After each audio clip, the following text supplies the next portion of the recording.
दोस्तों नमस्कार। एक बार फिर से आपका दमन जी के क्लासेज में हार्दिक स्वागत है।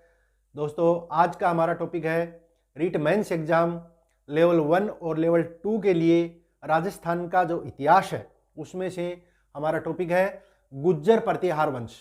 तो दोस्तों इस वीडियो के दो पार्ट होंगे, पार्ट पहला और पार्ट दूसरा। और दोस्तों इस वीडियो में गुज्जर प्रतिहार वंश से संबंधित महत्वपूर्ण टॉप के 60 क्वेश्चन मैं लेकर के आ रहा हूं दोस्तों, जो कि लगभग हर एग्जाम में इसमें से क्वेश्चन, राजस्थान के एग्जाम में क्वेश्चन पूछे जाते हैं। तो दोस्तों शुरू करते हैं। गुज्जर प्रतिहार वंश, गुज्जर प्रतिहारों की शक्ति के केंद्र। गुज्जर जो प्रतिहार वंश है, गुज्जर प्रतिहार वंश है, उसके शक्ति के प्रमुख केंद्र कौन कौन से थे। ठीक है, क्वेश्चन क्या हमारा, गुज्जर प्रतिहार वंश के शक्ति के प्रमुख केंद्र कौन कौन से थे दोस्तों। तो मंडोर, भीनमाल और कन्नौज। ठीक है, मंडोर, भीनमाल और कन्नौज जो है वो गुज्जर प्रतिहारों की शक्ति के प्रमुख केंद्र थे। यहां पर गुज्जर प्रतिहारों का जो शासन था वो स्थापित हुआ मंडोर में, भीनमाल में और कन्नौज में। ठीक है, अगला क्वेश्चन है, मोहनोत नेणसी ने गुज्जर प्रतिहारों की कितनी शाखाएं बताई हैं। मोहनोत नेणसी ने गुज्जर प्रतिहारों की कितनी शाखाओं का वर्णन अपनी पुस्तक मारवाड़ रा परगनारी विगत में किया है। तो दोस्तों 26 शाखाओं का। कितनी शाखाओं का? 26 शाखाओं का। क्वेश्चन क्या हमारा, मोहनोत नेणसी ने गुज्जर प्रतिहारों की कितनी शाखाओं का वर्णन किया है। 26 शाखाओं का। कितना? 26 शाखाओं का वर्णन किया है। ठीक है, अगला क्वेश्चन है दोस्तों, प्रतिहारों का आदि पुरुष, गुज्जर प्रतिहारों का आदि पुरुष किसको माना जाता है। क्वेश्चन क्या हमारा दोस्तों, कोशिश ये करेंगे अपन कि साथ साथ ही आपको क्वेश्चन याद हो जाए, तो बिल्कुल ध्यान से देखना है दोस्तों। प्रतिहारों का आदि पुरुष किसको कहा जाता है। हरिश्चंद्र को प्रतिहारों का आदि पुरुष कहा जाता है। ठीक है, प्रतिहारों का आदि पुरुष किसको कहा जाता है। हरिश्चंद्र को प्रतिहारों का आदि पुरुष कहा जाता है। दोस्तों अगला क्वेश्चन अपना, मंडोर की वंशावली का प्रारंभ। गुज्जर प्रतिहार जो वंश जो है उसकी जो मंडोर की जो शाखा थी, उस मंडोर वंशावली का प्रारंभ किससे माना जाता है। तो दोस्तों प्रतिहारों की मंडोर वंशावली का प्रारंभ माना जाता है रज्जिल से। किससे माना जाता है? रज्जिल से मंडोर की शाखा का प्रारंभ माना जाता है। अगला क्वेश्चन है, पिलपाणी की उपाधि धारण की थी। पिलपाणी की उपाधि किस गुज्जर प्रतिहार शासक ने धारण की थी। नरभट्ट ने। किसने? नरभट्ट ने पिलपाणी की उपाधि धारण की थी। ठीक है, सिंपल सा क्वेश्चन है। पिलपाणी की उपाधि धारण किसने की थी? नरभट्ट ने। किसने? नरभट्ट ने। अगला क्वेश्चन है, एकमात्र प्रतिहार शासक जो वीणा वादक था। एकमात्र ऐसा प्रतिहार शासक, एकमात्र ऐसा गुज्जर प्रतिहार शासक जो वीणा वादक था, तो दोस्तों कौन था? झोट प्रतिहार। झोट प्रतिहार नामक जो शासक था वो वीणा वादक था। और दोस्तों गुप्त वंश का कौन सा सम्राट था जो वीणा वादक था? समुद्रगुप्त। ठीक है, गुज्जर प्रतिहार में कौन सा था? जोट प्रतिहार नामक ऐसा शासक था जो कि वीणा वादक था। अगला क्वेश्चन दोस्तों, एक पुस्तक है कुवलय माला। कुवलय माला जिसकी रचना किसने की थी? उदोतन सूरी ने इसकी रचना की थी। ठीक है, एक पुस्तक है कुवलय माला जिसकी रचना की थी उदोतन सूरी ने। ठीक है, इस पुस्तक में प्रतिहार वंश का कर्ण, अपनी दानवीरता के कारण प्रतिहार वंश का कर्ण किसको कहा जाता है? कुकुक को। किसको? कुकुक को प्रतिहार वंश का कर्ण कहा गया है। किसमें कहा गया है? कुवलय माला में कहा गया है। कुवलय माला की रचना किसने की? उदोतन सूरी ने इसकी रचना की थी। अगला क्वेश्चन है दोस्तों, प्रतिहारों की भीनमाल शाखा का संस्थापक कौन था। प्रतिहारों की भीनमाल शाखा का पद कौन था? संस्थापक कौन था? नागभट्ट प्रथम। कौन था? भीनमाल शाखा का संस्थापक नागभट्ट प्रथम को माना जाता है। अगला क्वेश्चन है दोस्तों, रणहस्तिन जयवराह, दो चीजें हैं, रणहस्तिन और जयवराह की उपाधि किस प्रतिहार शासक ने धारण की थी। दो उपाधियां हैं, कौन सी? रणहस्तिन और जयवराह की उपाधि किस प्रतिहार शासक ने धारण की थी? वत्सराज ने। किसने? वत्सराज ने धारण की थी। ठीक है, अगला क्वेश्चन है दोस्तों, परम भट्टारक महाराजाधिराज परमेश्वर की उपाधि, परम भट्टारक महाराजाधिराज परमेश्वर की उपाधि किसने धारण की थी? नागभट्ट द्वितीय ने। किसने? नागभट्ट द्वितीय ने की थी। अगला क्वेश्चन है दोस्तों हमारा, आदि वराह व प्रभास की उपाधियां किसने धारण की थी?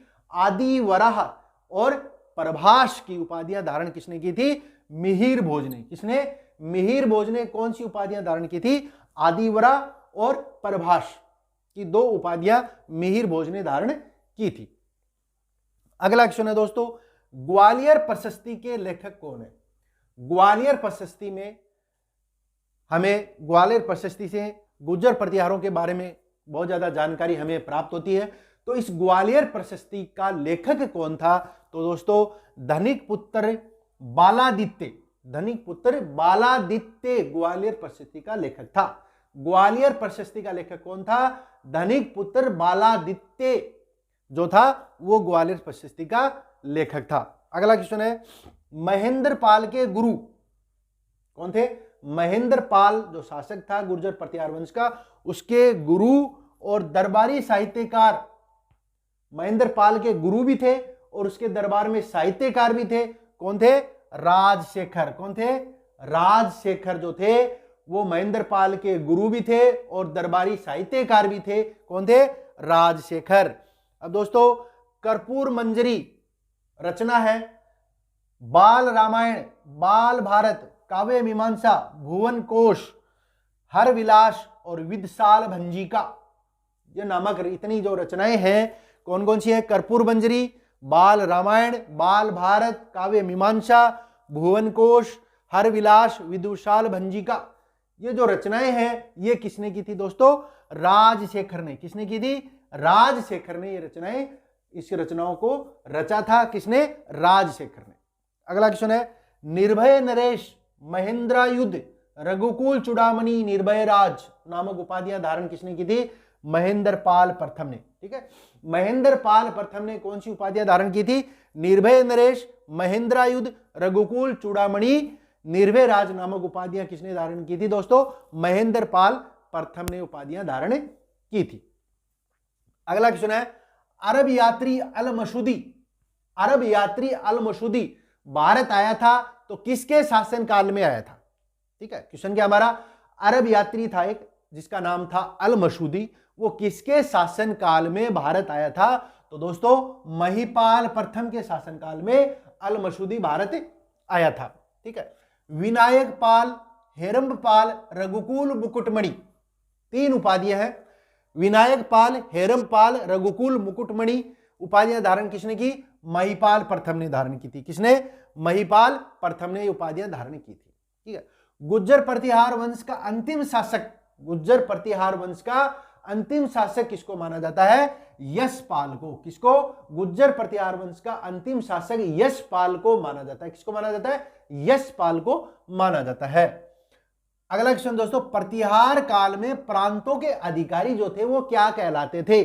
गुर्जर प्रतिहार वंश में जो प्रशासनिक व्यवस्था थी उस प्रशासनिक व्यवस्था के अंतर्गत जो प्रांतों के अधिकारी थे उन प्रांतों के अधिकारियों को क्या कहा जाता था दोस्तों? राजस्थानीय राजपुरुष। क्या कहा जाता था? राजस्थानीय राजपुरुष उनको कहा जाता था। किसको? प्रांतों के अधिकारियों को। ठीक है, अगला क्वेश्चन है, गुर्जर प्रतिहारों की कुल देवी, गुर्जर प्रतिहारों की कुल देवी कौन थी? चामुंडा माता, जो कि जोधपुर की है चामुंडा माता, उनको गुर्जर प्रतिहारों की कुल देवी माना जाता है। अगला क्वेश्चन है दोस्तों, गुर्जर प्रतिहार की प्रारंभिक राजधानी क्या थी? गुर्जर प्रतिहारों की प्रारंभिक राजधानी, आरंभिक राजधानी क्या थी? मंडोर थी। कौन सी थी? मंडोर इनकी आरंभिक राजधानी थी। अगला क्वेश्चन है दोस्तों, जोधपुर में सिद्धेश्वर महादेव का मंदिर का निर्माण किसने करवाया? जोधपुर में सिद्धेश्वर महादेव मंदिर का निर्माण किसने करवाया? शिलुक ने। किसने करवाया? शिलुक प्रतिहार शासक था जिसने जोधपुर में सिद्धेश्वर महादेव का मंदिर का निर्माण करवाया। अगला क्वेश्चन है, नागभट्ट प्रथम का समकालीन अरब शासक, नागभट्ट प्रथम जो गुर्जर प्रतिहार शासक था नागभट्ट प्रथम, उसका समकालीन यानी कि उसके समकक्ष, उसके दौरान जब नागभट्ट प्रथम का शासन था भारत में, उस समय अरब का शासक कौन था? उसके समकालीन, उसके काल का अरब शासक कौन था? जुनैद था। कौन था? अरब शासक जुनैद था। अगला क्वेश्चन है दोस्तों, नागभट्ट प्रथम को हिरण्यगर्भ यज्ञ में द्वारपाल बनाया। ऐसा कहा जाता है कि नागभट्ट प्रथम को हिरण्यगर्भ नामक एक यज्ञ में द्वारपाल बनाया गया जबरदस्ती। तो किसने बनाया दोस्तों? राष्ट्रकूट शासक था दंती दुर्ग। ठीक है, एक राष्ट्रकूट शासक हुआ था जिसका नाम है दंती दुर्ग। तो कहा जाता है कि दंती दुर्ग ने नागभट्ट प्रथम को हिरण्यगर्भ नामक यज्ञ में द्वारपाल बनाया था, उसको बनाया था। अगला क्वेश्चन है, कन्नौज के त्रिपक्षीय संघर्ष की शुरुआत, कन्नौज के त्रिपक्षीय संघर्ष की शुरुआत किस गुज्जर प्रतिहार शासक के समय में आरंभ हुई थी? तो दोस्तों वत्सराज के। ठीक है, किसके? वत्सराज के समय में कन्नौज का त्रिपक्षीय जो संघर्ष था वो शुरू हुआ था। तो दोस्तों कन्नौज का जो त्रिपक्षीय संघर्ष था उसकी शुरुआत गुज्जर प्रतिहार शासकों ने की थी, उसका अंत भी गुज्जर प्रतिहार शासकों ने किया था। और कन्नौज के जो संघर्ष था, कन्नौज का संघर्ष था, उसमें विजय कौन हुए थे? उसमें विजय भी हुए थे गुज्जर प्रतिहार शासक, उसमें विजय हुए थे। अगला क्वेश्चन है, कन्नौज को जीतकर अपनी राजधानी बनाया, कौन सा गुज्जर प्रतिहार शासक है जिसने कन्नौज को जीत करके अपनी राजधानी बनाया? दोस्तों नागभट्टदित्य ने। किसने? नागभट्टदित्य ने कन्नौज को जीता और उसको अपनी राजधानी बनाया। अगला क्वेश्चन है दोस्तों, नागभट्टदित्य की उपलब्धियों का वर्णन, नागभट्टदित्य की उपलब्धियों का वर्णन हमें कहां से मिलता है?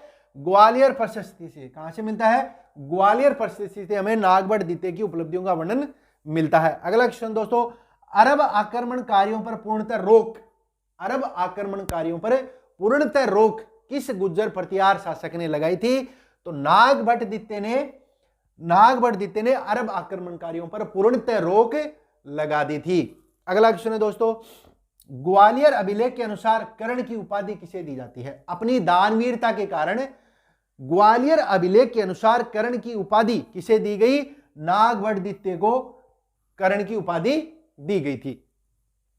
प्रतिहारों में पितरहंता कहा जाता है, प्रतिहार शासकों में पितरहंता, अपने पिता की हत्या करने वाला, किसको कहा जाता है? मिहिर भोज को अपने पिता की हत्या करने वाला कहा जाता है, क्योंकि मिहिर भोज अपने पिता की हत्या करके शासक बना था।